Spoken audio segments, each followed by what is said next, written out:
Inside Hilltopper Athletics is brought to you by Panhandle Cleaning and Restoration. Here's your host, Lynn Ullum. Welcome to a preseason basketball edition of Inside Hilltopper Athletics. I'm joined by the guru, Don Clegg, longtime sports information director, and now our play-by-play for men and women's basketball. So, Don, as always, great that you could join us. It's like Christmas in October. I mean, we're getting ready for basketball season on the Hilltop, and there is no more exciting time if you're a West Liberty sports fan than basketball season. Yep, right now. Absolutely. We've got a couple of football games left. They have a bye week this week, and then that last weekend, that's going to get quite crazy for us. So talk about that real quickly. Oh, my goodness, yes. We'll have that last weekend. We'll have football. We'll have the Atlantic Region shootout here with both men's and women's basketball teams in action at the ASRC. Saturday, we'll just go straight from football, run across the parking lot, 2 basketball games. I mean, good times. Yeah, good times. It's great to get all this hustle and bustle back on campus. And as always, as we're here for basketball today.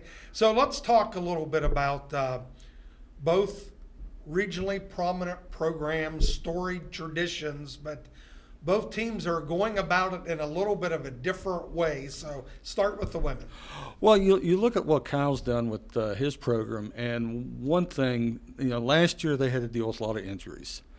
And it was rough going through it last year. They did a nice job. They came through. They had a nice finish to the season, won 7 of the last 10 games, knocked off a couple of nicely ranked teams. And now that we're on the other side of that, that's kind of been a blessing in disguise for him. He's had a lot of girls get experience that maybe wouldn't have played the minutes that they would have played, and now he's coming in here, and he only had to bring in, I think, 3 new faces to the program because he had so many kids coming back. And one of the things that stuck out to me, because I'm a numbers guy, and looking at the numbers, you look at his 3 top returning scorers who played last year, and we're looking at Corinne Thomas, 5th-year senior, Grace Falk, 5th-year senior, Carly McCutcheon, 4th-year junior, and I ran up the numbers for them coming into this year. And they have a year to go. They've already played 261 combined games, 6,741 minutes. The COVID year helped out a lot. And they've also combined 572 three-point field goals between them. And I just can't imagine that combination of experience and production from 3 players, that's got to be one of the top numbers across Division II. Yeah, it's just in a transfer portal-driven world and the movement of players, not only across division, but divisions, people moving up, down, wherever they may be. This is going to be the exception, not the rule, wouldn't you think? Oh, absolutely, going forward, because you look at all the transition, you look at all the other schools, and and we'll get to Ben. His situation is different but similar, and we'll touch on that. Yeah, we'll talk about that. So let's talk a little bit about offense. Okay, with the women, and of course Kyle's an offensive guru, if you will, but they just score the basketball at a really prodigious rate. I mean, in the last season, West Liberty came out of there. They're ranked in the top 6 nationally. Now we're talking 300 and some Division II programs. They're top 6 nationally in scoring, total 3-point field goals, 3-point field goals per game, 3-point field goal percentage, and assists per game. I mean, you don't have to draw them a map to find their way to the hoop. Yeah, those numbers are just off of the chart. Coach Cooper has a milestone approaching. Well, yeah, and that's a guy that you brought in as an assistant coach when you were still coaching, and I think the numbers kind of bear out that was a pretty good call. 7th year, he's coming into his 7th year, which surprised me. It just doesn't seem like it's been that long, but he's rapidly approaching that 100-win milestone. He's 92 and 73, and really looking forward to seeing Kyle just continue to build on his success. Yeah, and hopefully, and we're not going to get into a lot of specifics. Coaches are pretty secretive at this point, but they just got to find a way to stay healthy, get all this experience back. And the one kid that we really haven't talked about, and I'm sure Coach Cooper can go into more detail, but let's just talk real quickly, Bailey Smith. Oh, and a good point with Bailey Smith. Bailey was really just a very heartbreaking story last year. 2 years ago, as you recall, Bailey Smith, 2022 freshman of the year, she was a leading scorer on that West Liberty team from 2 years ago. Last practice before the season last year, she ended up getting hurt, season-ending injury. She missed the whole year. Now she's back at 100%. And remember the numbers we were just talking about? They did that without their leading scorer from the year before. Really looking forward to having Bailey Smith back on the court this Right, season. and not only leading scorer, but has the ability to dish the basketball as well. So let's hope that they can get her back into that lineup, incorporate all of these talents, and see where they can go with.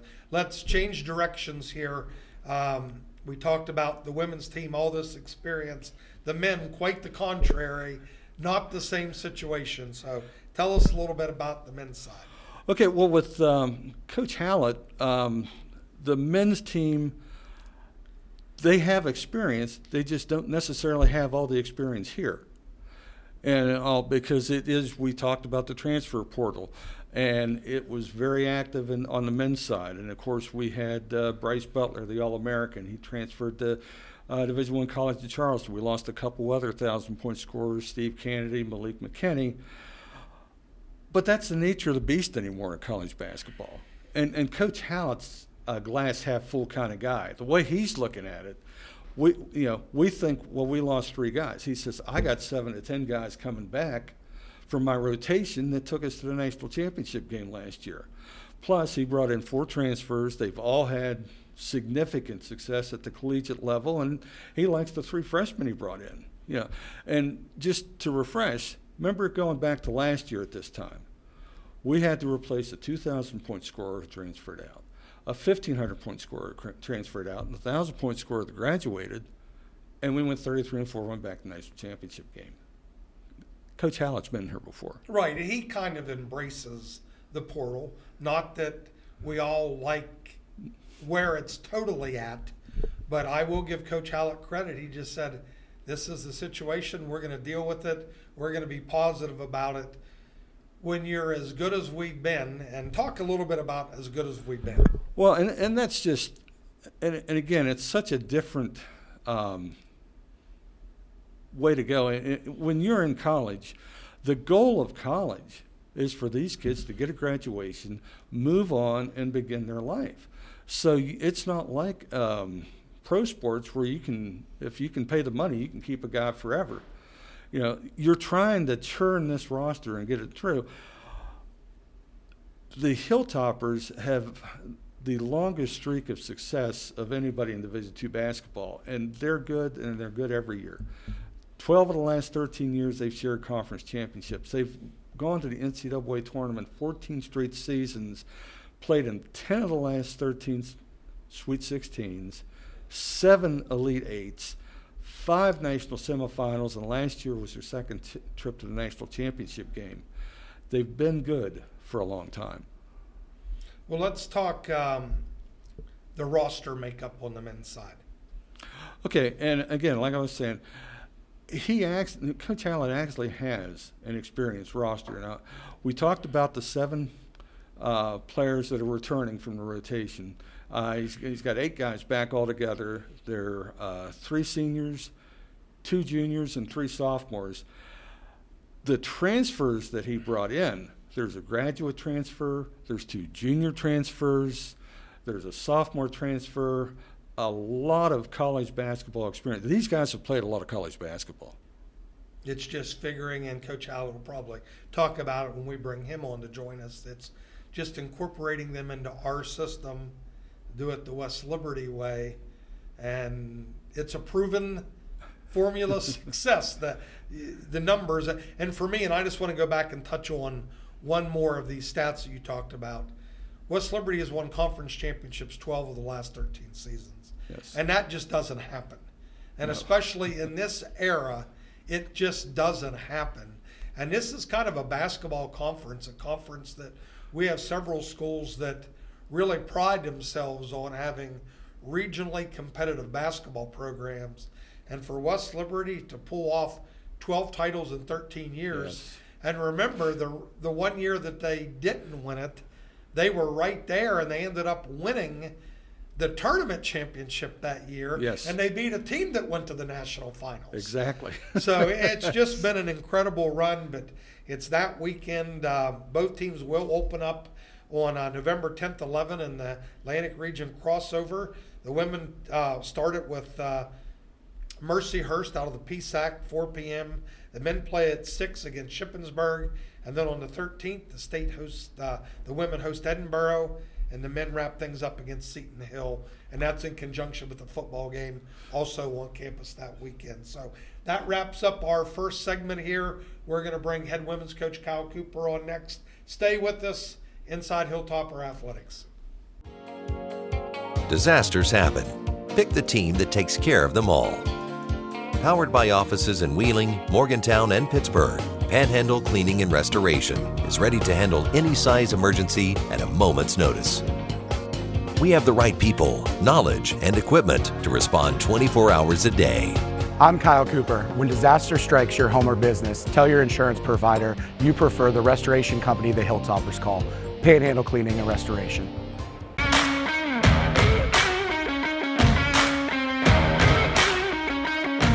Inside Hilltopper Athletics is brought to you by Panhandle Cleaning and Restoration.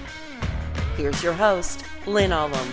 Welcome back to the preseason edition of Inside Hilltopper Athletics. We're talking basketball today, and Dawn and I kind of caught you up on both teams in the first segment, but now we brought in head women's coach Kyle Cooper.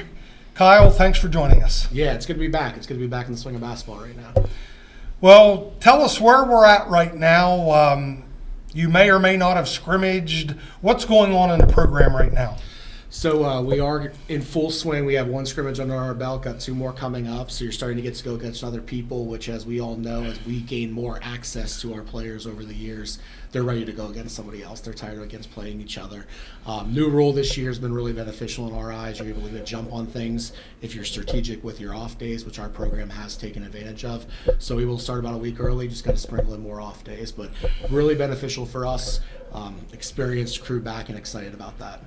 Just to fill people in, the new NCAA rule is we do start basketball a week earlier, but that doesn't mean you get like 6 or 7 more practices. So Kyle, kind of explain so what they do is they back you from your first official games, ours being the 10th of the Conference Challenge opening weekend. Hope to see everybody there.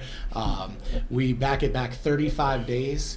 From there, and then you must take 10 days off during that stretch. So you're still getting essentially about the same amount of practices, but you get more access to them. And I can tell you just a couple weeks into this, the players like it more, we like it more. I think it's really beneficial. So hats off to that change. Don, I'll throw with you. You talked about experience in the program.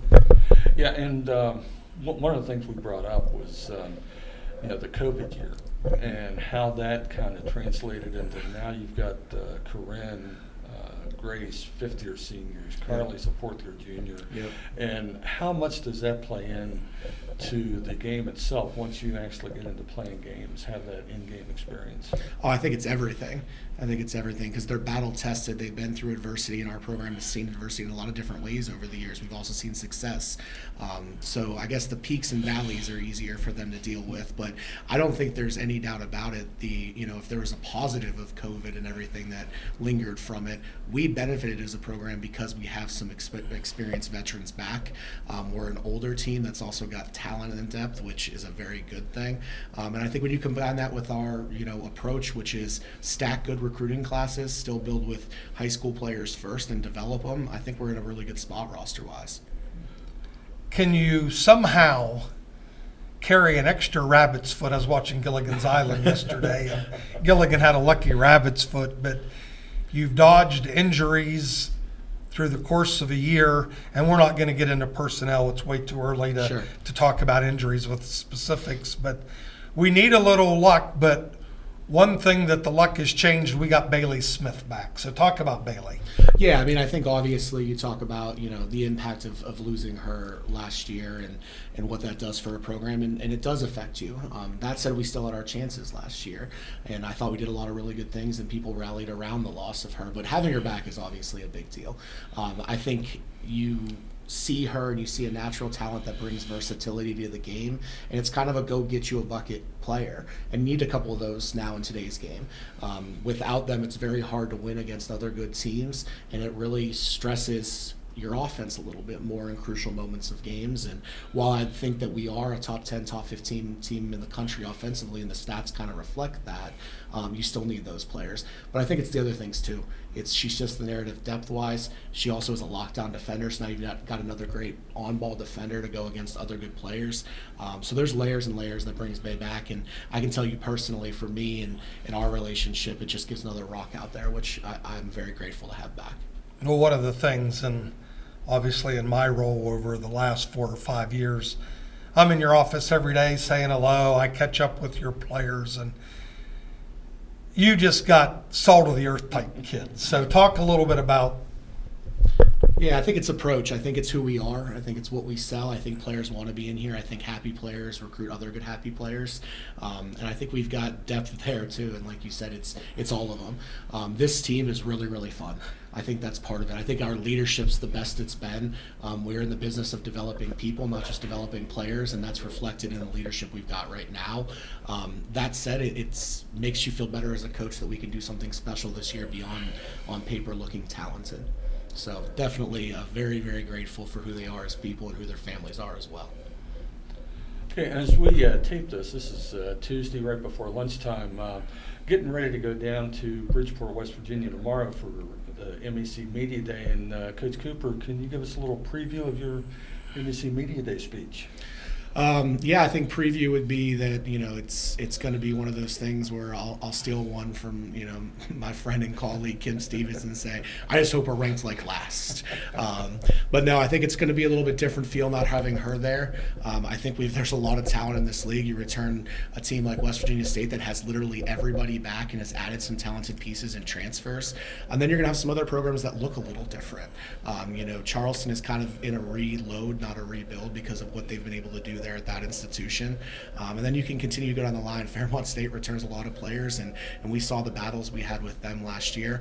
And then, oh wait, there's Glenville that's still Glenville.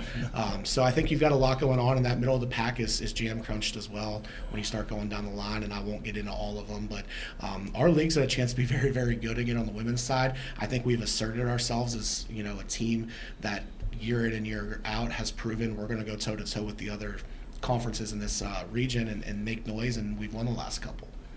If you could wave some magic dust, tell us something that you're hoping translates more into wins, such a part of your game that you're hoping takes a jump. I think the biggest thing I would say is that when you step back and you look at the talent we have on this roster, we probably should keep the game simple and let the talent thrive.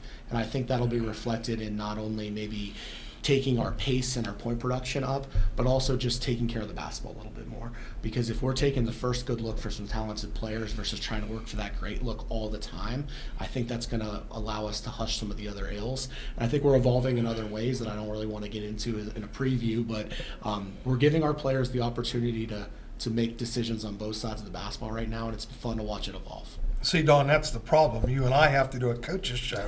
No coach wants to talk, so you got to read into code here about what he's actually saying. But it is an offensively based league. Would you agree with that? 100%. Yeah, and the thing that we have to be better about is not just getting in shootouts, because then you are relying solely on are you making baskets. And I think we've got the makeup of a team that can play both sides of the basketball at a high level. And as we evolve, I think we're going to see that. And I'm hoping and knocking on wood it comes together quickly, because we're going to be challenged early. Tell us you do have a few newcomers, and you don't have to get into their skill levels and all that, but just for Hilltopper Nation out there, who's the newcomers on the team? So brought in 3 new faces with Reagan Vinskovich from Union Local, so local player, another local player in Sophie Abraham from Reeling Park, and then a transfer in Cameron Felix, who was at Bloomsburg and is from the Gettysburg area. So each of them kind of brings their own unique skill set, like you said. I think the beauty for the guards are they get to grow up with other really good guards, which is going to naturally make you better on a day-to-day basis.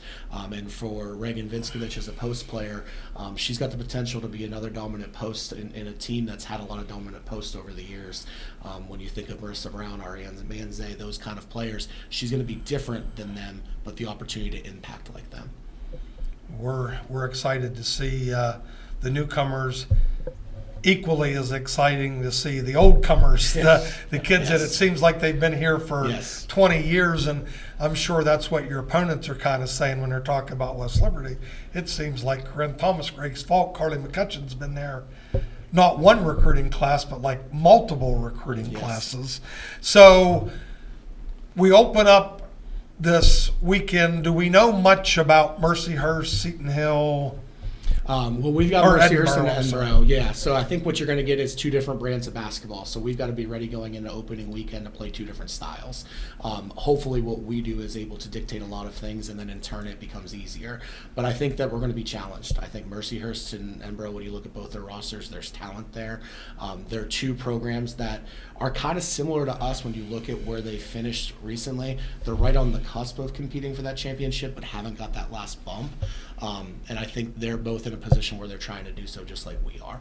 So that said, I think it'll be an exciting weekend. I think it's going to be fun brands of basketball that clash, and I'm looking forward to it in a couple weeks. Well, it's obviously going to be if you love basketball, with that many games here in one weekend, and of course we're splitting times with the men's program, so get here early. We're anticipating some really nice crowds. It's basketball season again. Coach, thanks for joining us. Yes, thank you. And we'll get you back here shortly. Perfect. Thank you, guys. Well, that wraps up this edition of Inside Hilltopper Athletics. We will come back with head men's coach Ben Hallett, and we'll get his thoughts on the season. Disasters happen. Pick the team that takes care of them all. Powered by offices in Wheeling, Morgantown, and Pittsburgh, Panhandle Cleaning and Restoration is ready to handle any size emergency at a moment's notice. We have the right people, knowledge, and equipment to respond 24 hours a day. I'm Ben Hallett. When disaster strikes your home or business, tell your insurance provider you prefer the restoration company the Hilltoppers call, Panhandle Cleaning and Restoration.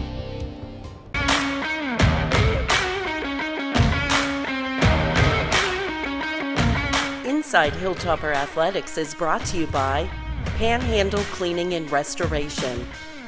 Here's your host, Lynn Ullum. Welcome back to our last segment on Inside Hilltopper Athletics preseason basketball edition. We're joined by the famous or infamous head coach Ben Hallett. Coach, thanks for joining us. Yeah, thanks for having me on here. It's just it's been a great run, and now we look at you as a veteran, and that just makes Dawn and I feel older, but you're entering your 7th season here. Has it gone by like this or what? Just be honest. Depends on the year.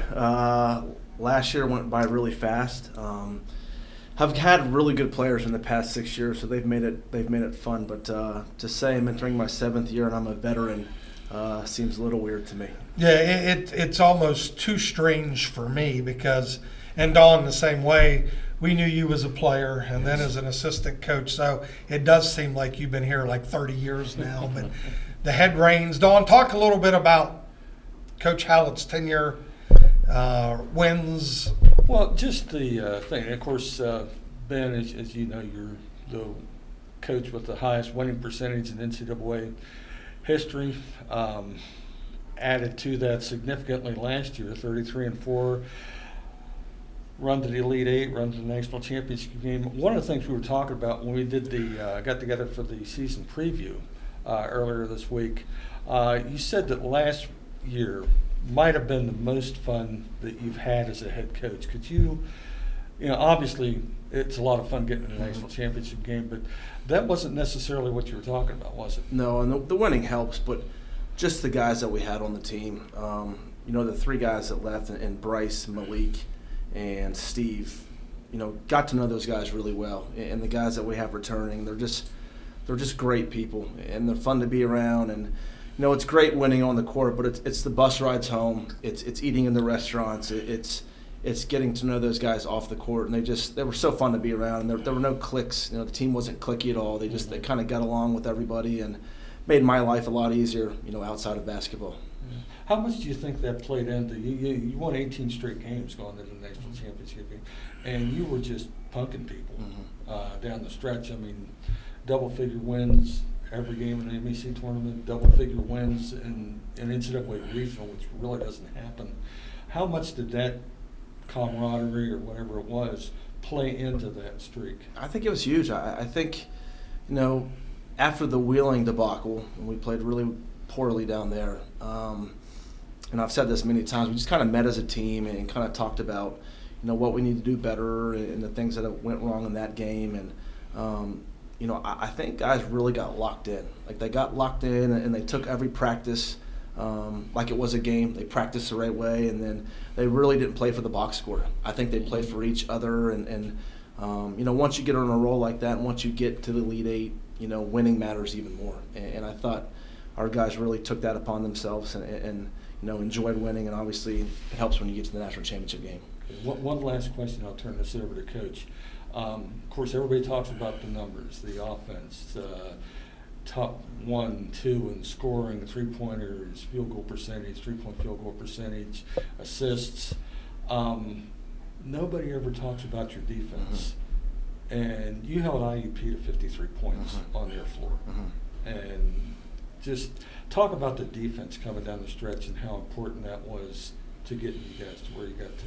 Yeah, and I've been here since 2006, minus 1 year, that 2011 group. And from my standpoint, I think this was the best half-court oriented defensive team that we've ever had here. And it didn't start off that way because I think we were just average at the beginning of the year. And I think as the season progressed, I thought we got very good half-court defensively. And I thought guys, from a one-on-one individual standpoint, from Christian to Steve to Malik, I thought those 3 guards were at the elite level defensively. And they kind of knew that too. And what was cool within the season is, we used to put Christian on the other team's best player all the time, and rightfully so. But a lot of times Steve or Malik wanted to guard that guy. So there's always kind of like a little bit of an argument on who's going to get the guard of the other team's best player. And you don't see that a lot. That doesn't happen within college basketball. And just to have that, I thought we were cooking on all cylinders there defensively. Well, here's a great segue moment here.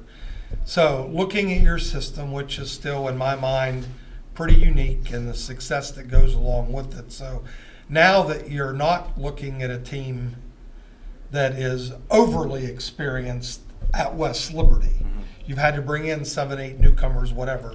Is it harder to incorporate them offensively or defensively?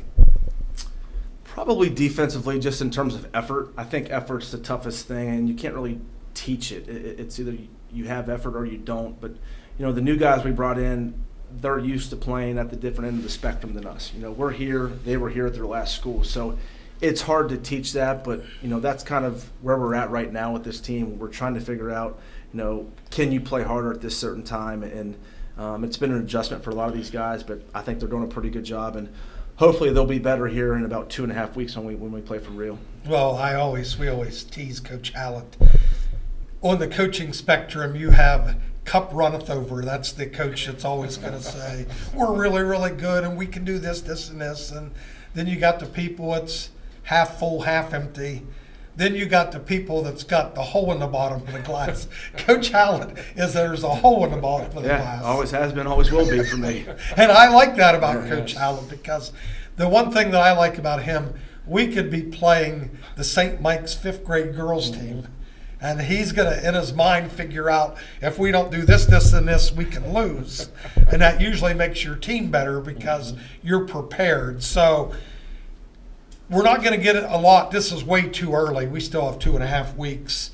We're not going to get into individuals and rotations and things like that. But right now, what part of your game do you think we're getting there, we're there, and what part of your game do we really got to get better at?